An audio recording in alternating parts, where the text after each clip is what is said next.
Hi, howdy, hello, and welcome back to our video tutorial series for Kingdom Hearts Final Mix. This video covers everything you need to know about summons. These are powerful allies that can help in lots of ways during combat, and this tutorial will have plenty of tips and tricks to make the most of them, so let's get to it.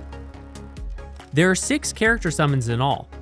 2 of these will become available as you progress through the main story, and the others will be given to you by the fairy godmother in Traverse Town after bringing her special items called summon gems.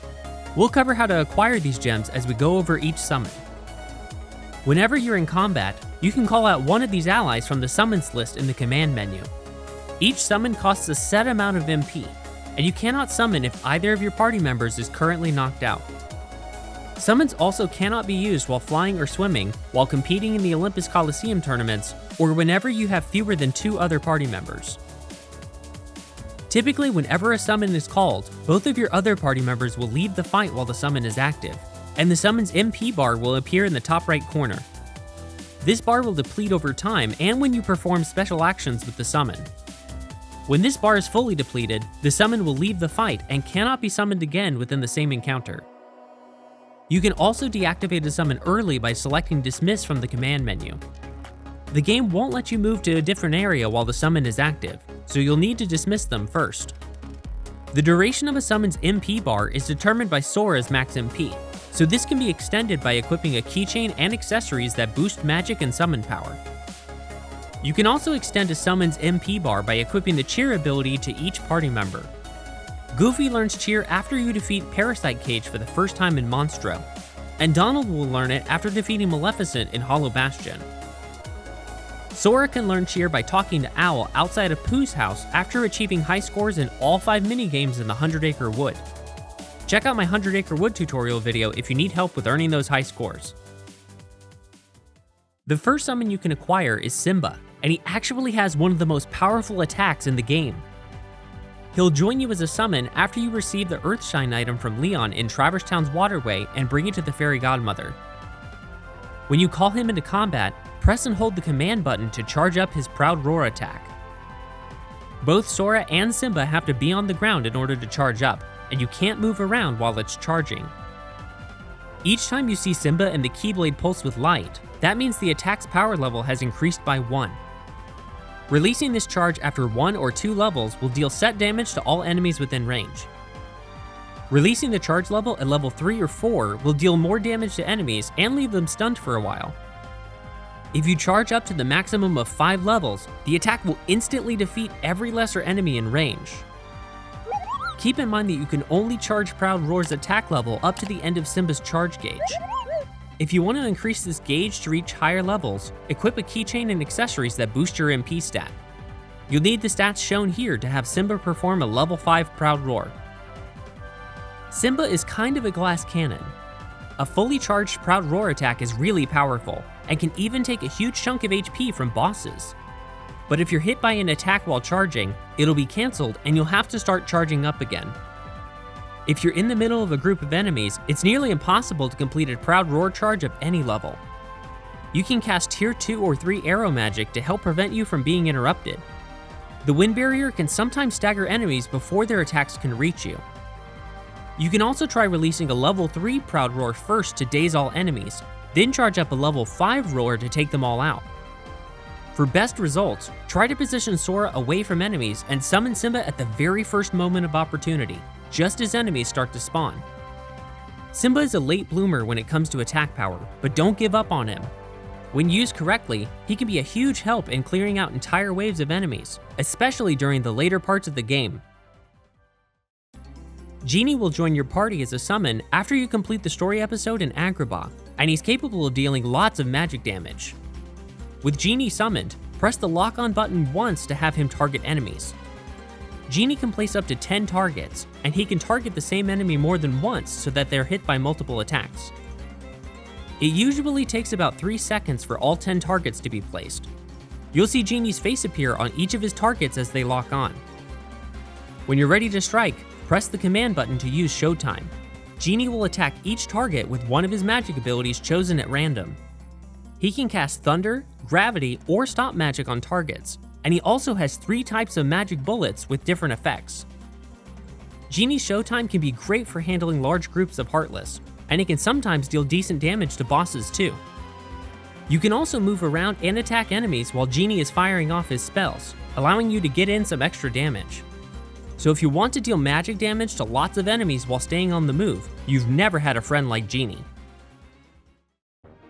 Bambi is next in our summon roster, and he has an incredible ability that many players don't know about. You'll unlock Bambi when you give the Nature Spark item to the Fairy Godmother. You'll get this by completing the first torn page of the 100 Acre Wood. While Bambi is active, he will drop a ton of MP orbs every time Sora makes contact with him, allowing you to cast magic spells a lot more freely. Be sure to equip Treasure Magnet to Sora to pull in these orbs from farther away. Bambi's nearly endless supply of MP can help you make quick work of bosses that are susceptible to spells like Stop and Gravity. But Bambi's true power lies in his charge gauge. This gauge will fill one unit at a time for each Heartless you defeat, and filling this gauge completely will cause Bambi to drop restorative items and synthesis materials at higher rates than the Heartless that normally drop them. The quality and rarity of these items will increase each time you completely fill this gauge, so you should try to defeat as many Heartless as possible while Bambi is active. I recommend using magic spells with a wide area of effect to deal damage to multiple enemies, like Blizzard, Thunder, and Gravity. For best results, equip Sora with a keychain and accessories that boost MP and enhance magic power. The synthesis items that Bambi drops are determined by the world you're in. Check out our summons guide on KHGuides.com for a list of these materials and the best rooms for farming them. You can summon Bambi for just one MP unit, so whether you need a magic power bank or a synthesis assistant, this dearly beloved summon can have your back. Dumbo can be obtained as a summon once you acquire the Water Gleam item and give it to the Fairy Godmother. Water Gleam is found in this chest on a high ledge near the front of Monstro's mouth. You'll need to equip the high jump ability to reach it. Dumbo has a few great features for movement and combat. While Dumbo is summoned, you'll be invulnerable to any and all attacks, allowing you to focus on dealing damage without any risks. Press and hold the command button to use Dumbo's splash attack. This will send out a stream of water that continuously damages nearby enemies at the expense of Dumbo's MP. This splash attack is coded in the game as Blizzard magic, so keep in mind that any enemies that absorb Blizzard magic won't be affected by it. You can move around with the left stick while attacking with Splash. I recommend locking onto an enemy and positioning Dumbo to hit as many enemies between you and that target as possible. Or you can position yourself in the middle of a group of enemies and spin in a circle to keep them staggered with Splash. You can also move vertically with Dumbo, allowing you to reach airborne enemies more easily. You'll sometimes see Kingdom Hearts speedrunners use this ability to grab ledges you normally wouldn't be able to reach. If your MP is high, Dumbo can be a great option against large groups of tough Heartless. I like to use his splash attack during the special encounter with Giga's Shadows in Wonderland's Bazaar Room to farm Fury Stones. Don't forget to summon this impervious pachyderm if you want to wipe out tight groups of enemies or need to make a safe getaway. Our penultimate summon is Tinkerbell, who joins you after completing the story episode in Neverland. Tinkerbell is a literal lifesaver, and your other party members will stay in combat when she's summoned. While Tink is active, she restores a small portion of HP to each party member about every 2 seconds. And Tink doesn't have an MP bar, so this regen ability will remain active until you dismiss Tink from the menu or Sora is KO'd. And it gets better. If Sora loses all of his HP, Tink revives him once before she leaves. This is a crucial summon for those long boss fights with hard-hitting attacks in the late game. So try packing this pixie the next time you find yourself struggling to stay alive. Mushu is our final summon in the roster, and he packs a fiery punch using an in-game exploit. You'll acquire the Fire Glow item after defeating Maleficent Dragon. Give this to the Fairy Godmother in Traverse Town, and you'll earn Mushu as a summon. The Fire Breath command becomes available whenever Mushu is active in combat. Pressing and releasing the command button will fire 3 quick fireballs at an enemy, and holding this button will send out an endless barrage of fireballs at the expense of Mushu's MP. These fireballs have about the same range as Sora's fire spell, and they'll track enemy movement while you're locked on. If Sora is hit by an attack, it'll stagger him and stop Mushu's fire breath, so it's best to keep some distance between you and your targets. You can move around, jump, and dodge roll while Mushu is attacking. When you start using fire breath from the ground, there's a short delay before you can start moving. But if you perform a jump first, you can start the attack from the air and bypass this delay. Bear in mind that any enemies that absorb fire damage won't be affected by this ability. Mushu's fire breath can deal consistent damage when you have a high MP stat, but there's a special exploit you can use to quickly defeat Heartless and even decimate bosses. For this to work, you'll need to be playing on the Proud Mode difficulty and have EXP 0 equipped as Sora. And if you have any Combo Plus or Air Combo Plus abilities equipped, I recommend removing them. When you enter combat, approach the enemy and land a combo finisher. That's the last attack in your standard combo.